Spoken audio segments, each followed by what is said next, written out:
जब पाकिस्तान की opener partnership को तोड़ने के लिए धोनी को एक या दो नहीं बल्कि 8 बॉलर भी कम पड़े थे और जब सामने पहाड़ जैसा टारगेट था तब किसी ने भी नहीं सोचा था कि सिर्फ 23 साल का यह यंग बैट्समैन ऐसी इनिंग खेलेगा जो ओडीआई क्रिकेट की सबसे ग्रेटेस्ट चेज में से एक बन जाएगी। लेकिन मेरे भाई, इस स्टोरी को चेस तक पहुंचने से पहले यह समझना जरूरी है कि आखिरी एशिया कप 2012 का यह मैच इतना इम्पोर्टेंट क्यों था। जगह थी बांग्लादेश का मीरापुर और सामने थे क्रिकेट हिस्ट्री के दो सबसे बड़े राइवली इंडिया और पाकिस्तान। एशिया कप में हर मैच का साथ प्रेशर बढ़ता जा रहा था। इंडिया ने टूर्नामेंट की शुरुआत श्रीलंका के खिलाफ 50 रनों की शानदार जीत से की थी, लेकिन बांग्लादेश के खिलाफ 5 विकेट से मिली हार ने इंडिया की सिचुएशन को थोड़ी स्ट्रिक्ट बना दी थी। वही पाकिस्तान अपने पहले 2 मैचों में बांग्लादेश और श्रीलंका को हरा कर आ रहा था, यानी पाकिस्तान का कंपटीशन हाई था, जबकि इंडिया को टूर्नामेंट में अपनी पोजीशन स्ट्रांग करने के लिए इस मैच में जीत की जरूरत थी। इसलिए 18 मार्च को यह मैच सिर्फ इंडिया पाकिस्तान की राइवल नहीं थी बल्कि पॉइंट टेबल के हिसाब से भी दो टीम के लिए बहुत इम्पोर्टेंट था। और फिर इसी बिल्ड अप के साथ मीरापुर के शोरबाल नेशनल क्रिकेट स्टेडियम में इस मुकाबले की शुरुआत होती है, जो कुछ ही घंटों के बाद ओडीआई क्रिकेट की सबसे यादगार चेसेस में से एक बनने वाला था, जहां सिक्का उछाला, मेजबान ने टॉस जीता और पाकिस्तान ने पहले बैटिंग चुनी।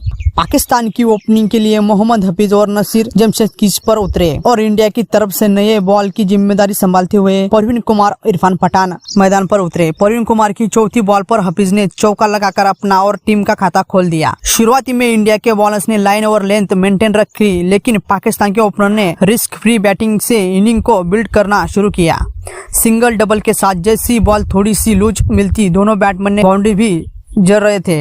हाफिज ने एक एंड से लगातार शॉट लगा रहे थे, दूसरी एंड से नसीर जमशेद भी उनका बखूबी साथ दे रहे थे। धोनी बार बार फील्डर चेंज कर रहे थे, बॉलर रोटेट कर रहे थे, लेकिन पाकिस्तान की ओपनिंग पार्टनरशिप टूटने का नाम नहीं ले रही थी।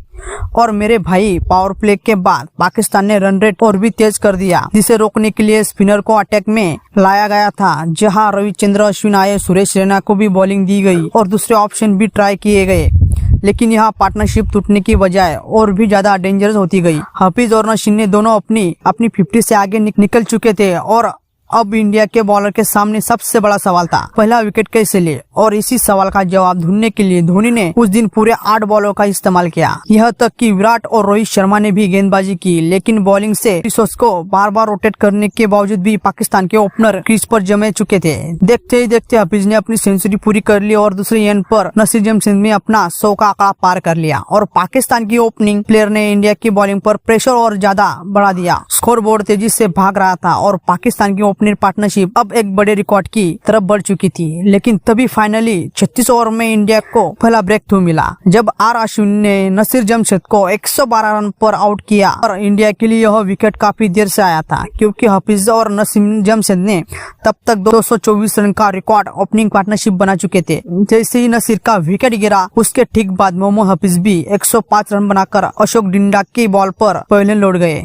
यानी अब पाकिस्तान के दोनों ओपनर आउट हो चुके थे, पर स्कोर बोर्ड पर इतना बड़ा प्रेशर बिल्ड हो चुका था कि इंडिया के लिए चैलेंज अभी बाकी थे। इसके बाद पाकिस्तान के मिडिल ऑर्डर यूनुस खान ने 9 रन की फास्ट पेस इनिंग खेली और उमर अकमल ने 28 रन बनाए, लेकिन वही शहीद अफरीदी और अहमद आजम ने ज्यादा देरी पिच पर टिक नहीं सके और डेथ ओवर में इंडिया ने कुछ इंपॉर्टेंट विकेट निकालकर पाकिस्तान को 350 के पार जाने से रोक दिया। और जब 50 ओवर खत्म हुए तब पाकिस्तान ने 6 विकेट खोकर बोर्ड पर 329 रन का लक्ष्य दिया था। स्कोर बोर्ड देखकर आप समझ ही गए होंगे कि इंडिया के सामने कितना बड़ा चैलेंज था, लेकिन इंडिया के पास भी इस टारगेट को चेस करने के लिए क्वालिटी बैटिंग लाइनअप मौजूद थी और इसी बैटिंग लाइनअप से गौतम गंभीर और सचिन तेंदुलकर ओपनिंग के लिए क्रीज पर आए। लेकिन मेरे भाई, इंडिया को इस बैटिंग लाइनअप को पहला शॉक देने में पाकिस्तान को सिर्फ 2 गेंद लगी, क्योंकि मोहम्मद हफीज ने पहली ओवर में दूसरी बॉल पर गौतम गंभीर को एलपीडब्ल्यू आउट कर दिया। गंभीर 0 पर आउट और इंडिया का स्कोर 0 पर 1 हो गया। पाकिस्तान के कैंप में कॉन्फिडेंस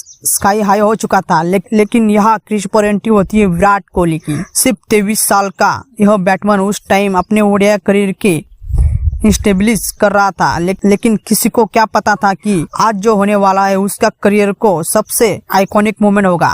विराट कोहली ने शुरू में अंधाधुन अटैक करने की बजाय पहले सिचुएशन को समझा, सचिन के साथ सिंगल डबल लिए और स्ट्राइक रोटेट और जैसे लूज डिलीवरी मिली उसे बाउंड्री के पार भेज दिया। विराट ने पाकिस्तान के पेस और रिस्पेक्ट दी, लेकिन स्कोरबोर्ड को स्लो भी नहीं पड़ने दिया। दूसरी एंड पर सचिन अपने एक्सपीरियंस के साथ इनिंग को कंट्रोल कर रहे थे और विराट धीरे धीरे अपना रिदम पकड़ रहे थे। पर तभी पाकिस्तान ने विराट कोहली को रोकने के लिए स्पिन का सहारा लिया, जहां शहीद अजमल और शहीद अफरीदी को पर लाया गया, लेकिन विराट ने स्पिन को भी अपने फुटवर्क के साथ बखूबी हैंडल किया और पाकिस्तान के बॉलर पर प्रेशर बनाया रखा। धीरे धीरे विराट